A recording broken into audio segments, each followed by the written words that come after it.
Hey everyone, Gary Bonnell here. More questions. This one's a little bit of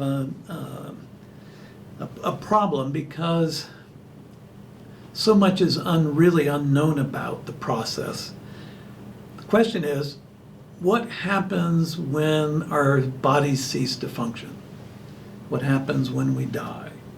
Well, a couple of things go on.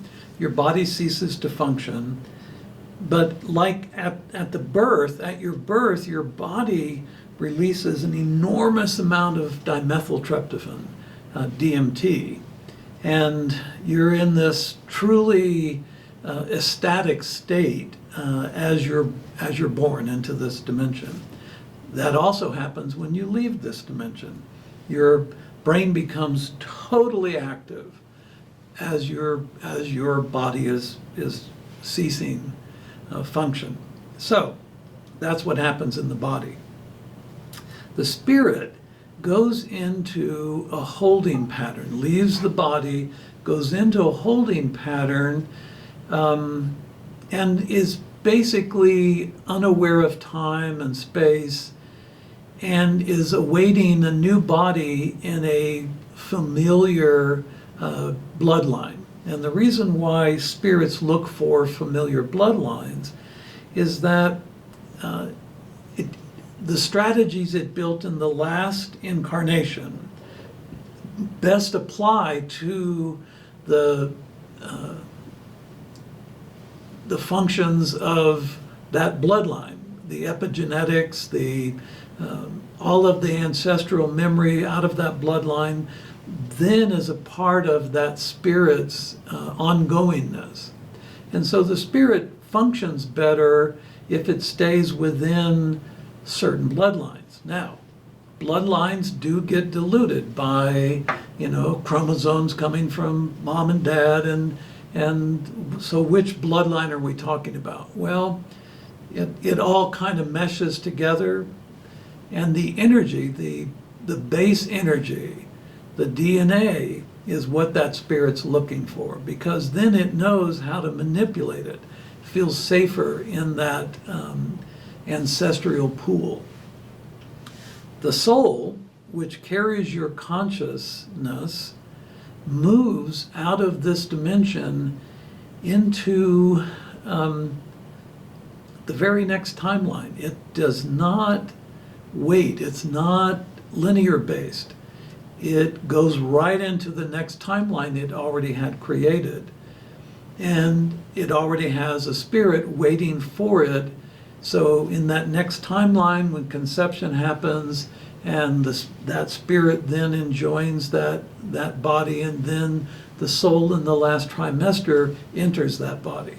So the timelines are also, when I say simultaneous, the soul is not linear, and its previous most recent incarnation could be what we think of as a spirit is out of sync. So your last incarnation might be in the future, or your next incarnation might be in what we think of as the past.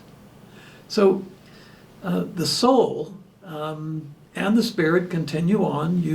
You don't die. Your body platform ceases, but you do not perish. You continue on in two different categories, the spirit and the soul. Now, one of the reasons that Akashic readers, when they're doing a private session for somebody, one of the things that they could have trouble with is that the book of life is different than the Akashic record. Book of life is for spirit. Akashic record is for soul. If a person asks me in a session, asks me what was my most recent past lifetime, I look at both records. And the one that is most dominant in this discussion we're having in a session, that's the one I look at. If somebody says, was I one of my ancestors? And then, that's a very easy thing. If a person says, was I ever in Italy?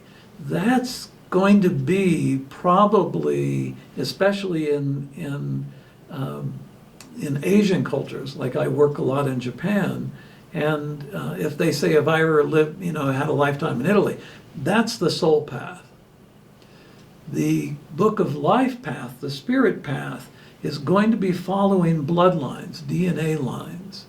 So when we're looking at the overall human experience in the Akasha, when we're looking at that, we can literally take any one person's earth experience as a spirit and go back through all of those incarnations.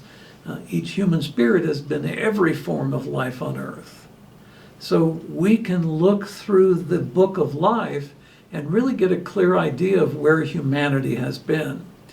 And we can look through the soul path and traverse all the different civilizations that have existed on earth. So Gaia's mind, the Akasha, Gaia's mind, is filled with all this data. The spirit retains all of its information from the last soul that it collaborated with. The soul retains all the information from all of the spirits it's collaborated with.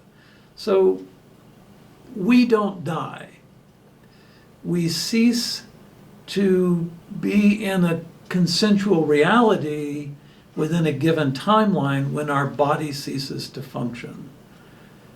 Many people say, or the people who have had near-death experiences, I've had, they say that when our body ceases to function, we go home. Well, in essence, that's true. But in a greater understanding, we go into a space where we feel connected to everything.